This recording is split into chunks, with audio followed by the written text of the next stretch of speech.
Hello student. आज हम last part पढ़ने वाले हैं करंट इलेक्ट्रिसिटी चैप्टर का। वो है आपका पोटेंशियोमीटर। पोटेंशियोमीटर ऑब्वियसली वो एक इंस्ट्रूमेंट है। यदि आपने इसको दो पार्ट के इस पोटेंशियोमीटर इस टाइटल को, तो क्या मिलेगा आपको कि पोटेंशियोमीटर मीटर यानी कि एक इंस्ट्रूमेंट जो आपका पोटेंशियल डिफरेंस मेजर करता है। जैसे आपके घर में थर्मोमीटर मतलब कि जो टेम्परेचर मेजर करता है। Energy meter, okay, energy meter means which measures the energy. Like that आपका पोटेंशियोमीटर है जो आपका पोटेंशियल डिफरेंस मेजर करता है। लेकिन मैं बताता हूं आपको, in our day to day life we use a volt meter to measure the potential difference और द वोल्टेज, है ना। मान लो कि कहीं ऐसा कोई बैटरी है और उस बैटरी का यदि आपको वोल्टेज मेजर करना है तो you can use the volt meter directly ना, और आपको आराम से वोल्टेज मेजर करते आता है। तो फिर पोटेंशियोमीटर क्यों यूज करना है? But there are some advantage of potentiometer. Potentiometer is very accurate instrument जो स्मॉल पोटेंशियल होगा। मान लो कि कोई छोटा सा वायर है, उसका छोटा सा थिन एक छोटा सा ये है लेंथ है, उसका भी पोटेंशियल डिफरेंस आप ये पोटेंशियोमीटर से मेजर कर सकते हैं। And there are good application of potentiometer like to measure the EMF. मैं बताता हूं आपको एप्लीकेशन क्या है। To measure EMF of battery, to measure EMF of the battery, okay. उसके बाद में to measure internal resistance of battery, okay. उसके बाद you can compare EMF of से टू बैटरी। ऐसे कोई एप्लीकेशन है जो आप ये वोल्ट मीटर से उतना एक्यूरेट नहीं कर सकते हैं। और मैं बताऊं आपको, वोल्ट मीटर तो क्या एक छोटा सा डिवाइस होता है आपका, इस साइज का डिवाइस है जिसपे से इंडिकेटर लगा होता है। यहाँ पे आपकी मार्किंग की रहती है। आपका हो सकता है एसी वोल्टेज या डीसी वोल्टेज का वोल्ट मीटर हो सकता है। तो ये छोटा सा डिवाइस होता है। वेयरएज पोटेंशियोमीटर जो है एक बल्कि, यानी कि आप 1 मीटर यानी कितना 3.28 फीट यानी कि लगभग इतना लेंथ का वो डिवाइस हो जाता है, जिसमें तारे ऐसी कनेक्ट की वाली रहती है।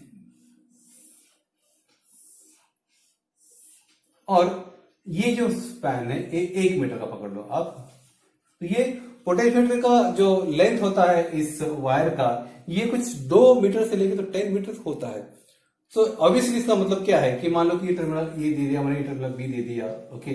तो ये जो वायर का लेंथ होता है 1 मीटर, 1 मीटर, 1 मीटर, 1 मीटर, और यहां पर जो होती है, यहां पर ये कॉपर की मेटल स्ट्रिप रहती है, ओके। तो बेसिकली ये डायग्राम दिखने में थोड़ा ऐसा कॉम्प्लिकेट लगेगा कि हाँ there are wire going right direction, left direction, आगे इस तरफ आ रहा है, जा रहा है। लेकिन बेसिकली ये स्ट्रेट वायर होती है, लेकिन अभी 10 मीटर वायर आपको कहां बताएंगे इस बोर्ड के ऊपर। तो इसलिए ये जो डायग्राम होता है, डायग्राम इसका ऐसे बनाते हैं। Basically it is a straight wire, लेकिन क्योंकि छोटे सी जगह में समाने के लिए उसे हम ऐसे अरेंज करते हैं, okay. So this is long wire of metal, और उस वायर का जो ये होता है क्रॉस सेक्शन एरिया होता है वो यूनिफॉर्म होता है। क्योंकि इसमें सबसे बड़ी बात यह है कि इसमें पोटेंशियल ग्रेडियंट यानी कि potential difference per unit length, okay, यही इंपॉर्टेंट पार्ट होता है। तो चलिए देखते हैं हम कि आज पोटेंशियोमीटर कैसे काम करता है, ओके। तो ये मैं पहले मिटा दूं।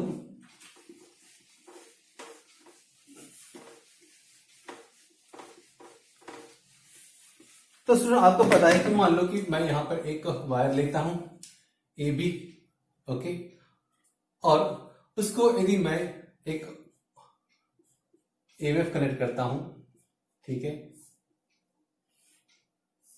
एक एमीटर लगा देंगे यहां पर। तो आपको पता है जब हम ये यहां पर कुछ ईएमएफ अप्लाई करेंगे, वोल्टेज अप्लाई करेंगे, so there will be the voltage drop in the wire A and B, क्योंकि बिकॉज ऑफ दिस बैटरी यहां से करंट फ्लो होगा, और करंट जैसे फ्लो होगा तो आपको पता है कि V equal to I into R, यानी कि ये जो ड्रॉप इसके अक्रॉस रहेगा वो क्या रहेगा, जो फ्लो होने वाला current I multiply by the resistance of this wire, resistance of this wire. तो हम बोल सकते हैं कि हाँ, the voltage drop across A B is I into R, I into R. Okay, ये तो आपको समझ में आ गया होगा। अब हम और एक काम करते हैं, यहां पर एक बैटरी लगाते हैं, यहां पर एक बैटरी लगाते हैं। ओके, ये वेरिएबल बैटरी लगा देंगे मान लो। ओके, यहां पर एक गैलोमीटर कनेक्ट कर देंगे, मैं आपको यहां पे लगाऊंगा तो ठीक रहेगा, थोड़ा सा मानने में आसान जाएगी। ओके, तो आपको पता है कि ये जो ईएमएफ है ये हम E1 पकड़ते हैं, ये E2 पकड़ेंगे। ठीक है, तो ये E1 है, ये E2 है। जब हम ये की ऑन कर देंगे, एक की हम ऑन कर देंगे तो क्या होगा? Okay, there will be a flow of current in the circuit.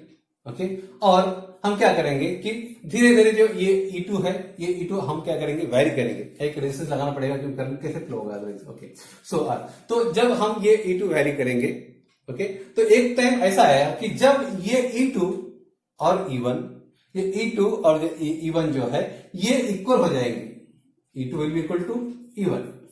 एक टाइम ऐसे आएगा कि जब ये वैरी करते करते ये जो गैलोमीटर है, ये गैलोमीटर आपको नल डिफ्लेक्शन बताएगा। नल डिफ्लेक्शन मतलब जीरो डिफ्लेक्शन। इसका मतलब क्या है? इसका मतलब ये होता है कि E2 और E1 ये इक्वल हो जाएंगे। जब ये इक्वल हो जाएंगे तो there won't be flow of current in the circuit. Okay, और करंट फ्लो नहीं होगा। तो गैलोमीटर आपको पता है, galvanometer is the current sensitive device. जैसे ही वो थोड़ा भी करंट फ्लो होता है तो गैलोमीटर आपको डिफ्लेक्शन दिखाएगा। लेकिन इसको जब हम वेरी करेंगे, E2 को वेरी करेंगे तो एक टाइम ऐसा आएगा कि E2 will be equal to E1 and there will be a flow of current in the circuit। और ये जब होगा तब ये गैलोमीटर जो है आपका नल डिफ्लेक्शन दिखाएगा, बिकॉज उसमें से कोई करंट फ्लो होगा नहीं, क्योंकि E1 और E2 क्या है आपका सेम है। तो पोटेंशियोमीटर में यही कंसेप्ट यूज किया है स्टूडेंट कि दो ईएमएफ जब इक्वल हो जाते हैं, जो हमने देखा था कि व्हीटस्टोन नेटवर्क में कि जब potential at B is equal to potential at D, ऐसे कि हमने पढ़ा था। यहाँ B पॉइंट था, यहाँ D पॉइंट था, यहाँ R1 था, R2 था, R3 था, R4 था। तो हमने देखा था कि जब यहाँ का पोटेंशियल और यहाँ का पोटेंशियल सेम होता है तो ये जो ब्रिज ये बैलेंस कंडीशन में आता है। एंड ये जो गैलोमीटर होता है ये दिखाता है आपको नल डिफ्लेक्शन। नल डिफ्लेक्शन इसलिए दिखाता है क्योंकि इसके थ्रू कोई करंट फ्लो होता नहीं है, करंट फ्लो होता नहीं। तो जो वहां देखा था वही हमने मीटर ब्रिज में देखा था, नल डिफ्लेक्शन। लेकिन केल्विन जो मेथड था उसमें हमने नल डिफ्लेक्शन नहीं देखा था, उसमें हम बैलेंस पॉइंट देखा था। ओके, तो ये तो व्हीटस्टोन आपका नेटवर्क है। और सेम यहाँ पर जब नल डिफ्लेक्शन दिखाएगा ये, इसका मतलब यहाँ का पोटेंशियल ये, यहाँ का पोटेंशियल होगा। तो ये प्रिंसिपल इसमें यूज किया है पोटेंशियोमीटर में। अब हम पोटेंशियोमीटर डिटेल में पढ़ेंगे। उसके लिए पहले एक बेसिक सर्किट हमें बनाना पड़ेगा। ओके, हम उस सर्किट को दो पार्ट में डिवाइड कर सकते हैं, एक तो बेसिक सर्किट, उसके बाद में एप्लीकेशन सर्किट। जैसे कि मैं यहां पर एक ईएमएफ निकालता हूं,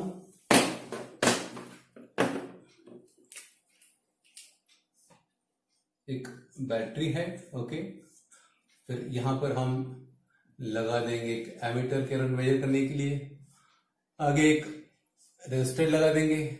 ओके, और एक की भी देना पड़ेगी क्योंकि हमको जब चालू करना है इसको तो आपको की भी देनी पड़ेगी, एक की दे देंगे। ठीक है, तो यहां पर ये पॉइंट ए है स्टूडेंट और ये पॉइंट बी है, और इसके बीच की ये जो वायर दिखाई गई है, ओके, ये वायर एक्चुअली इतनी छोटी नहीं होती। मैं बता आपको, ये वायर कई मीटर की होती है, जैसे कि 2 मीटर, 3 मीटर की, 4 मीटर की या 5 मीटर की भी हो सकती है, क्योंकि मैंने बताया आपको कि सर्किट एक्चुअली दिखने में ऐसे दिखाई देता है। लेकिन हमारे ये जो ए पॉइंट, ये बी पॉइंट, ये बी पॉइंट, लेकिन हमारे कन्वीनियंस के हिसाब से मैंने एक छोटी वायर दिखा वाली है। और इसमें इंपॉर्टेंट पॉइंट ये है कि जो ए से बी तक जो वायर जा रही है ये बहुत यूनिफॉर्म होना चाहिए। ये क्या होना चाहिए? यूनिफॉर्म, मैं बताऊंगा cross sectional area, uniform cross sectional area इसका होना चाहिए। ऐसा ना हो कि यहाँ पर वायर पतली है, फिर यहाँ पर वायर मोटी हो गई, फिर यहाँ पर फिर पतली वायर हो गई, फिर यहाँ मोटी वायर हो गई। तो ऐसा यदि होगा स्टूडेंट तो इसमें आपका जो काम है पोटेंशियोमीटर का वो बराबर होगा नहीं, क्योंकि आपको जो इसे फाइनल बताना है कि V is direct proportional to L दिखाना है इसके अंदर। तो यदि एल आपका यहाँ पर एरिया वैरी होगा, यहाँ पर एरिया वैरी होगा, तो होगा क्या कि आपका भी डायरेक्ट प्रोपोर्शनल टू एल होगा नहीं, क्योंकि आपको पता है कि R is direct proportional to L by A और R equal to rho L by A. Okay, तो ये जो रेजिस्टेंस है ये आपका लेंथ, उसके बाद में क्रॉस सेक्शन एरिया पे डिपेंड है। तो यदि आपका क्रॉस सेक्शन एरिया यहाँ कम होगा, यहाँ ज्यादा होगा, यहाँ कम होगा, यहाँ ज्यादा होगा, तो वो वायर का जो रेजिस्टेंस है वो यूनिफॉर्म नहीं होगा, है ना। यहाँ तक रेजिस्टेंस अलग होगा, यहाँ रेजिस्टेंस अलग होगा, यहाँ रेजिस्टेंस वैल्यू होगा, यहाँ रेजिस्टेंस वैल्यू होगा। तो आप V direct proportional to L ये बता नहीं सकते हैं। ओके, तो इसलिए ये जो वायर है आपकी मेटल की, ये यूनिफॉर्म क्रॉस सेक्शन एरिया की होना चाहिए, होमोजेनियस वायर होना चाहिए, तभी हम ये पोटेंशियोमीटर का वर्किंग ढंग से बता सकते हैं। तो ये तो बेसिक सर्किट होगा आपका। यहाँ पर आपका V लिखेंगे हम, ठीक है। यहाँ पर ये होगा, ये आपका रेजिस्टेंस है।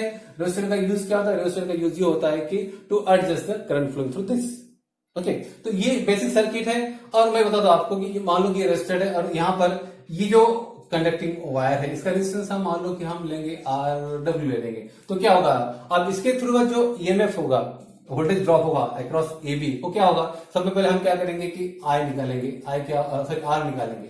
रेजिस्टेंस कितना है? रेजिस्टेंस क्या होगा इसमें? RW प्लस RH, ये रेजिस्टेंस होगा, टोटल रेजिस्टेंस इसका। ओके, और ये जब हम डिवाइड कर, फिर करंट क्या होगा कि करंट होगा इक्वल टू V बाय ये R। तो V कितना है दिया हुआ है यहाँ पे RW प्लस RH। ओके, यानी जब ये हम रेजिस्टेंस दोनों लगाएंगे, एक रेजिस्टेंस रेजिस्टेंस का और एक वायर का रेजिस्टेंस R रहेगा W, तो इसके थ्रू करंट फ्लो होगा, वो होगा V upon RW plus RH। ये रेजिस्टेंस का रेजिस्टेंस है। ये तो होगा करंट, इसके थ्रू जो करंट फ्लो हो रहा है I, वो निकाला हमने। तो इसके अक्रॉस का वोल्टेज ड्रॉप क्या होगा? इसके अक्रॉस का वोल्टेज ड्रॉप क्या होगा कि वो रहेगा आपका VD लिखता हूं मैं, तो V upon RW plus RH, okay, into RW, क्योंकि क्या होगा, सॉरी ये आपका I रेफरेंस, ये I इंटू, ओके, तो ये क्या है, VD क्या रहेगा आपका, द करंट फ्लो जो हो रहा है वो I है आपका, I अपॉन I, उसके बाद हम उसको RW प्लस R से डिवाइड कर दिया, तो हमको क्या मिला कि यहाँ पे मिला आपको I मिला। ओके, कुछ गलती हो गई यहाँ पे, VD, okay, VD equal to ये है V बाय R हो गया, ये तो I मिल गया। इतना जो सेक्शन है ये आपका, सॉरी ये हो गया आपका V upon RW plus RH। Okay, और इसको मल्टीप्लाई करेंगे हम RW से, तो ये होगा वोल्टेज ड्रॉप अक्रॉस ये टर्मिनल। ओके, तो बेसिकली ये यहां पर एक बैटरी लगाएंगे जिसका EMF हमें मेजर करना है, और यहां पर लगा देंगे इसको एक गैलोमीटर लगा देंगे। ओके, इसके गैलोमीटर लगा देंगे, इसके अलावा तो की लगा दो यहां पर।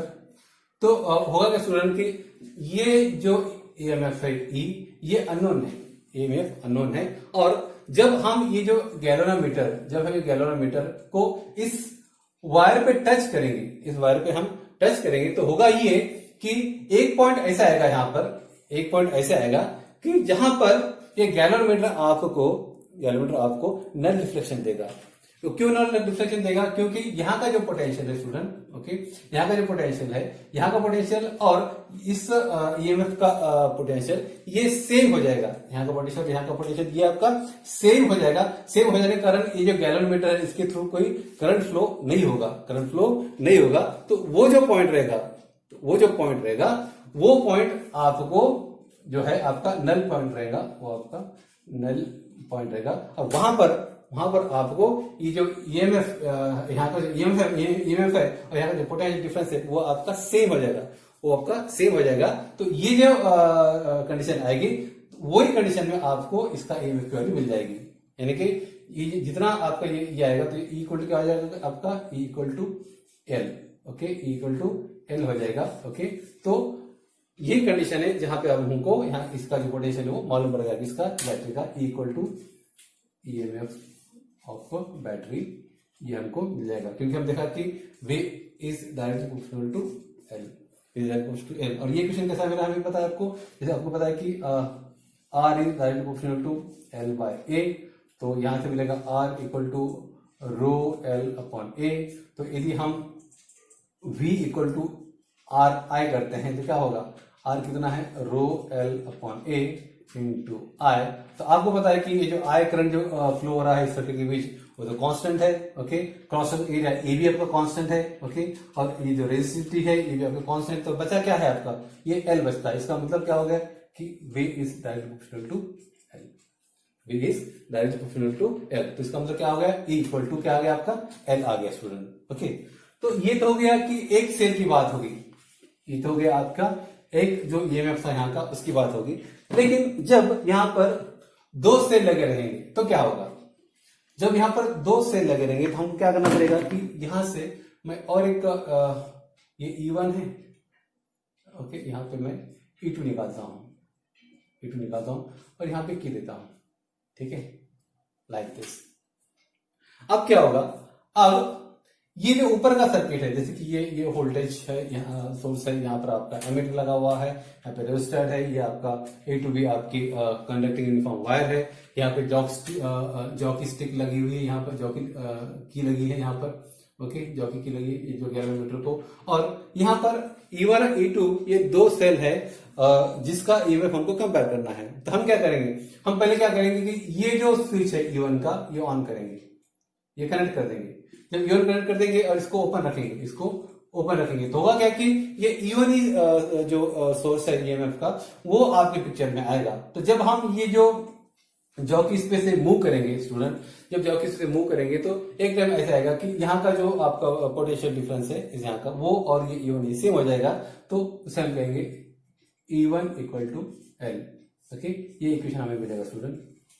ओके, और ये हम L1 दे देंगे इसको, ये पहले हमें L1 मिल गया। उसके बाद हम क्या करेंगे स्टूडेंट, ये जो है इसको फिर ओपन कर देंगे और ये जो है आपका की ये हम क्लोज कर देंगे, ये की आपकी क्लोज कर देंगे। तो होगा क्या कि ये E1 तो पिक्चर में नहीं रहेगा, E2 पिक्चर में रहेगा। फिर हम ये जो गैलोमीटर का जो की है तो वो की इसमें से मूव करेंगे तो एक पॉइंट ऐसा मिले, हो सकता है कि यहाँ पर हमको एक पॉइंट मिले L2 मिले, यहाँ पे हमें L2 पॉइंट मिले। तो वो जो लेंथ है वो हम कैलकुलेट करेंगे, वो हम करेंगे E2 equal to L2। Okay, पहले हमने क्या किया स्टूडेंट, पहले हमने ये किया कि E1 को सर्किट में लिया तो उसके कारण हमें L1 लेंथ मिला, उसके बाद हमने E2 लिया और E2 कारण हमको लेंथ L2। बस उसके बाद में आपको इक्वेशन 1 को और 2 से डिवाइड करना है, तो E1 upon E2 equal to L1 upon L2। So this way you can compare the EMF, you can compare the EMF of the unknown source। ये दो अननोन सोर्स है जिसका हमने EMF निकाला स्टूडेंट। इसमें एक बात बहुत इंपॉर्टेंट है, वो ये है कि ये जो वोल्टेज सोर्स है ओके, उसका जो मैग्नीट्यूड होता है ये इससे ज्यादा होना चाहिए, इससे ज्यादा होना चाहिए। मान लो कि ये है आपका 6 वोल्ट की बैटरी है और ये है मान लो कि आपकी 3 वोल्ट की बैटरी है, तो क्या होगा, इतना पोटेंशियल यहाँ डेवलप होगा ही नहीं, इतना पोटेंशियल यहाँ पे डेवलप होगा ही नहीं। तो ये भी 6 वोल्ट का है तो ये कम से कम आपका 8 वोल्ट 10 वोल्ट या 12 वोल्ट का होना चाहिए। 12 वोल्ट का होगा तो ये यहाँ से यहाँ तक आपका जो पोटेंशियल डिफरेंस रहेगा वो ज्यादा रहेगा, तो आपको ये आप आराम से 6 वोल्ट का जो पोटेंशियल है वो फाइंड आउट कर सकते हैं, है ना। तो ये कंडीशन है कि ये जो ड्राइवर सर्किट है, ये जो ड्राइवर सर्किट है इसकी जो बैटरी है वो आपकी इस अननोन जो सोर्स है जिसका आपको ईएमएफ निकालना उससे वो ज्यादा होना चाहिए। ओके, ये दो सोर्स है इसका जो ईएमएफ है वो ज्यादा होना चाहिए, इससे कम ये होना नहीं चाहिए, तभी आप इसको ये कर सकते हैं, अदरवाइज वो सर्किट काम नहीं करेगा। तो ये एप्लीकेशन हो गया स्टूडेंट पोटेंशियोमीटर का, जहां पर हमने देखा सबसे पहले हमने देखा था कि हमने एक सोर्स का ईएमएफ निकाला। ओके, उसके बाद हमने क्या किया, हमने दो सोर्स लगाए और दोनों सोर्स के बाद हमें दो रीडिंग मिली, L1 और L2 की दो रीडिंग मिली, और दो रीडिंग मिली तो हमने इसको इक्वेशन 1 को इक्वेशन 2 से डिवाइड किया, डिवाइड करने से हमको क्या मिला, E1 upon E2 equal to L1 upon L2। यानी कि आपको यदि L1 L2 पता है ओके, और या एक सोर्स का एक ईएमएफ पता है तो आप दूसरा ईएमएफ भी निकाल सकते हो। This way we can use the potentiometer to compare the EMF of the battery। यहाँ पे एक टर्म जो है student that is potential gradient. Potential gradient is the ratio of potential difference and length, है ना। पोटेंशियल डिफरेंस लेंथ ये आपका potential gradient है। और तो ये जो बेसिक सर्किट जो ऊपर का सर्किट है इसका काम एक ही है कि to create the potential gradient, यानी कि हर कहाँ का जो आपका जो पोटेंशियल ड्रॉप रहेगा वो यूनिफॉर्म रहेगा इस वायर के अंदर student. Okay, so this way आपको मैंने एक्सप्लेन किया स्टूडेंट पोटेंशियोमीटर। आई होप आपको ये टॉपिक समझ में आ गया होगा। इसके आगे और एक एप्लीकेशन है पोटेंशियोमीटर का, वो हम देखेंगे एंड उसके बाद हम इसके न्यूमेरिकल सॉल्व करेंगे student. So I think enough for today. Thank you.